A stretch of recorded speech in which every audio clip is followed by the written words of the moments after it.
నమస్తే. ఇప్పుడు మీరు చూడబోతున్న వీడియో ఖచ్చితంగా మీకు ఉపయోగపడుతుంది, నచ్చుతుంది కూడా. మరి మీకు నచ్చిన విషయం నాకు తెలియాలి అంటే ఈ వీడియోని మీరు లైక్ చేయాలి, షేర్ చేయాలి, అలాగే మన ఛానల్‌ని సబ్స్క్రైబ్ చేయాలి. మీ సపోర్ట్‌ని నాకు అందిస్తారు కదా! ఓకే. ఇప్పుడు వీడియోని స్టార్ట్ చేద్దాం. నమస్తే. Welcome to our channel. నేను పద్మిని. ప్రస్తుతంతో పాటు ప్రముఖ ఆధ్యాత్మికవేత్త, వాస్తు జ్యోతిష పండితులు, లలిత ఉపాసకులు, వాస్తు జ్యోతిష శిక్షణ నిపుణులు బ్రహ్మశ్రీ నానాజీ పట్నాయక్ గారు మనతో పాటు ఉన్నారు. మాట్లాడదాం. సార్ నమస్తే సార్. శ్రీమాత్రే నమః. సార్, మన్యు సూక్తం అనేది మనం వింటూనే ఈ మధ్య కాలంలో బాగా వినిపిస్తూ ఉంది. అంటే శాస్త్రం చదువుకున్న వాళ్ళకి, ఇందులో ఉన్న వాళ్ళకి అయితే తెలుసు, కానీ యూట్యూబ్ వచ్చిన తర్వాత సామాన్యులకి, నార్మల్ వేరే రంగాల్లో ఉన్న వాళ్ళకి కూడా తెలుస్తూ ఉంది. మన్యు సూక్తం వినటము అనేది చేస్తుంది. ఆంజనేయ స్వామికి సంబంధించినటువంటి సూక్తం. ఏంటి సార్ ఈ మన్యు సూక్తం అంటే? ఏ సందర్భాల్లో మన్యు సూక్తాన్ని వినొచ్చు లేదా చదువుకోవచ్చు? ఈ విషయాలు సార్. పరమేశ్వరుడికి సంబంధించినటువంటిది, ఆంజనేయ స్వామికి సంబంధించిన మన్యు సూక్త పారాయణం అండి. ఇది సర్వసాధారణంగా మొండి పనులు ఉంటాయి చూసారా కొన్ని, అంటే బాగా బలమైన శత్రువు, మనం ఎదుర్కోలేము అన్నప్పుడు ఆ యొక్క పరమేశ్వరుడు, ఆంజనేయ స్వామి సంబంధించిన అంటే ఈశ్వరుడు మరియు ఆ రుద్రుడు ఆంజనేయ స్వామి కలిసిన ఈశ్వరాంశే అంటారు కదా, ఈశ్వరాంశాలు, ఆంజనేయ స్వామి. దానికి సంబంధించినటువంటి సూక్తం ఇది. అయితే ఇది సర్వసాధారణంగా నేను చాలా మందికి సజెస్ట్ చేసినప్పుడు ఎటువంటి వాళ్ళకంటే, నేను మన్యు సూక్తం కానీ, చండీ కానీ, ఇవన్నీ ఎవరికి చెప్తుంటామంటే సర్వసాధారణంగా జ్యోతిష్ శాస్త్రంలో కుజుడు శని కలిసి ఉన్నారు, దాంతోపాటు రాహు కూడా వచ్చి చేరాడు, ఆ మహాదశలు వచ్చాయి. అప్పుడు ఏమవుతుందంటే వీళ్ళకి అసలు వీళ్ళు ఏ శత్రుత్వము పెట్టుకోకూడదు అనుకున్న శత్రువులు వస్తారు వీళ్ళకి. అంటే వీళ్ళకి ఏదో ల్యాండ్ ఉంటుంది, ఎవరో వచ్చి కబ్జా చేస్తారు, లేకపోతే వీళ్ళ మట్టుకు వీళ్ళు ఏదో నడుపుతూ ఉంటే ఎవరో వచ్చి ఎంటర్ అవుతాడు, అకారణంగా అసలు వీళ్ళు ఏమీ చేయకపోయినా ఎంటర్ అయ్యి గొడవ జరుగుతూ ఉంటుంది. వీళ్ళ జన్మజాతకంలో దాని తగ్గట్టుగా కాంబినేషన్ కూడా ఉంటుంది సర్వసాధారణంగా.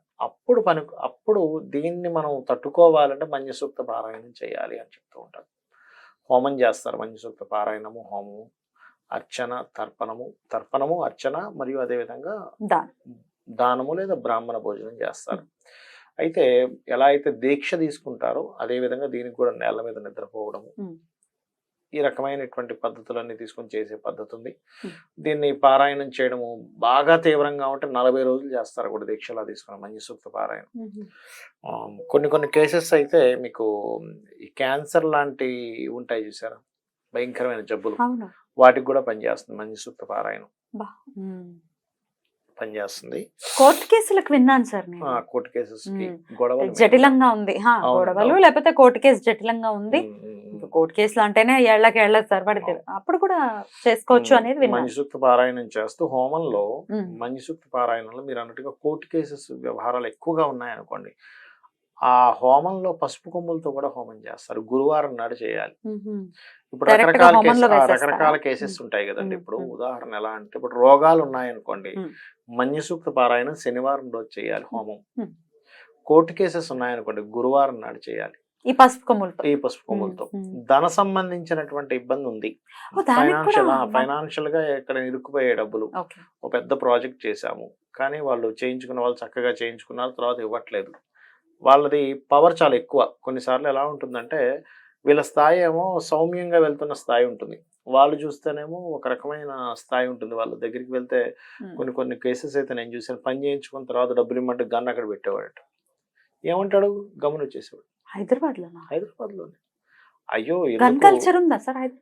ఎందుకు లేదండి, నేను మీకు ఇంటీరియర్ డిజైనింగ్ చెప్పాను, అతను చాలా సార్లు డబ్బులు పెద్ద పెద్ద వాళ్ళకి చేసిన తర్వాత అక్కడ గన్ పెట్టిన రోజులు ఉన్నాయి వేరే వాళ్ళు ఇతనికి. ఉన్నారండి, షాకింగ్ సార్. ఉన్నారు, ఆయన ఆబ్వియస్ గా కామ్గా వచ్చేయడం ఇంకేం చేయలేడు ఇంకెక్కడ. అంటే అలాంటి వాళ్ళు ఉన్నారంటే ధర్మము న్యాయం లేకుండా అసలు అయ్యో అవతలవాడు డబ్బులు పెట్టాడు కదా, పని చేశాడు కదా, మనం డబ్బులు ఇవ్వకపోవడం ఏమిటి అంటే, ఇవన్నీ ఏమిటి, ధర్మము తెలియక, ఇది మళ్ళీ ఎక్కడ అనుభవిస్తారో విషయం తెలియక ఇవన్నీ కూడా. ఇది ఎక్కడికి పోదు, తర్వాత వీళ్ళ సంతానానికో మనవాళ్ళకో లేకపోతే వీడికే ఇంకో జన్మెత్తో అది అనుభవిస్తాడు. దానికి 100 రెట్లు అనుభవిస్తాడు. అంటే ఎంత పని చేసినా సరే ఒక స్లేవ్ లాగా పనిచేసే జన్మ వస్తుంది. నిజమండి, జోక్ కాదు. Definitely sir. కాకపోతే ఈ సమస్యను ఎదుర్కొంటున్నవాడు, అంటే పాపం వాడి కష్టాన్ని పెట్టి వాడి డబ్బులు రాలేదు అంటే చాలా బాధ అనిపిస్తుంది.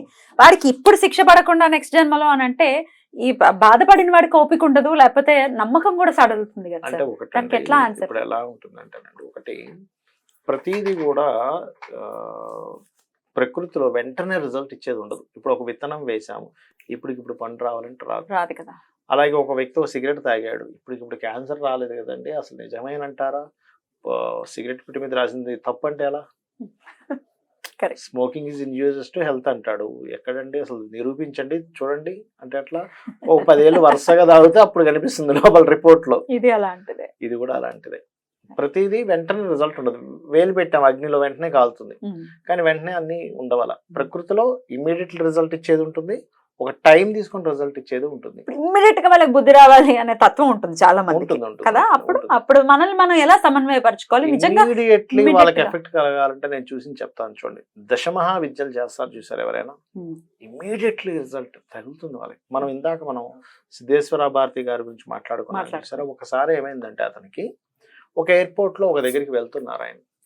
వెళ్తూ ఒక ఫ్లైట్ ఎక్కేది ఉంది, అక్కడ నిలబడి ఉంటే ఒక ఆవిడ ఆఫీసర్ ఒక ఆవిడ వచ్చి ఏదో ఇక్కడ నిలబడకూడదు, మీరు ఇక్కడ నిలబడ్డారు అన్నట్టు ఏదో ఒక హ్యార్షిగా ఒక మాట మాట్లాడింది వాళ్ళ సంబంధించిన ఏదో సంథింగ్ చెకింగ్ లో. శిష్యుడు చెప్పాడు, అమ్మ మీరు అలా మాట్లాడకూడదు, ఆయన మీకు తెలియదు, ఆయన సిద్ధులు అంటే అదేందన్నట్టుగా రెక్లెస్గా వెళ్ళిపోయింది. ఆవిడ ఇలా ఆఫీస్కి వెళ్ళగానే పైన ఉన్నటువంటి ఏదైతే టాప్ ఉంటుంది చూసారా, ఇలా కూలిపోయింది కిందకి. ఆవిడ పరిగెట్టుకొని వచ్చి మళ్ళీ అతని కాళ్ళ మీద పడింది. ఆవిడ నెక్స్ట్ సీన్ అది.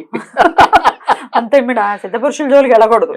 అంటే ఏమిటి, ఎందుకు చెప్తున్నాను ఈ మాట మీకు అంటే, నిత్యము ఏదైనా ఒక శక్తి దేవత ఉపాసన కనుక మనం చేయగలిగితే, శక్తి దేవత ఉపాసన ఖచ్చితంగా ఆ శక్తి దేవత ఇమ్మీడియట్ రిజల్ట్ చూపిస్తుంది. రైట్, మన జోలికి కూడా రాకుండా కూడా చేస్తుంది ఖచ్చితంగా చేస్తుంది. మీరు రోజు చండీ పారాయణం చేయండి, మణిసూక్త పారాయణం చేయండి. అసలు ఫస్ట్ ఆ థాట్ రాదు అవతల వ్యక్తికి, ఇతన్ని ముంచుదాము, ఏడిపిద్దాము, గొడవ చేద్దాము, ఇతని మీద కేసేద్దాం అని అనిపించదు. అది వేద్దాం అనుకునేసరికి వాళ్ళకి ఏదో ఎఫెక్ట్ కనిపిస్తూ ఉంటుంది, వెంటనే కనిపిస్తుంది, అమ్మో ఇదేదో తేడా ఉందా అని చెప్పి. రైట్. అయితే ఇప్పుడు ఆల్రెడీ ఇట్లా మోసపోవడం లేకపోతే అకారణంగా మాకు శత్రువులు పెరిగినప్పుడు కూడా ఈ మణిసూక్తాన్ని ఇప్పటి నుంచి అయినా మొదలు పెట్టుకోవచ్చా సార్? చేయొచ్చు, హ్యాపీగా చేయొచ్చు, దానికి ప్రాబ్లం లేదు. కానీ అమ్మో ఈ గన్ కాల్ ఇంకా ఆ కన్ఫ్యూజన్ లోను ఆ షాక్ లోను ఇంతలా ఉంటారా? బయటికి కనబడరు, ఉన్నారు. అంటే అదొక ధర్మము, న్యాయము.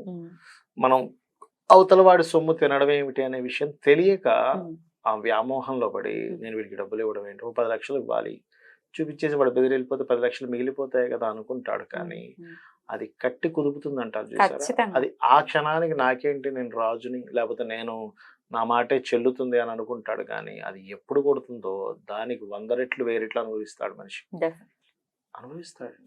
అనుభవించాలి కూడా, ఎందుకంటే వాడి ఉసురు, వాడి పడినటువంటి బాధ ఊరికే పోతుందా? ఊరికే పోవాలా? పోకూడదు.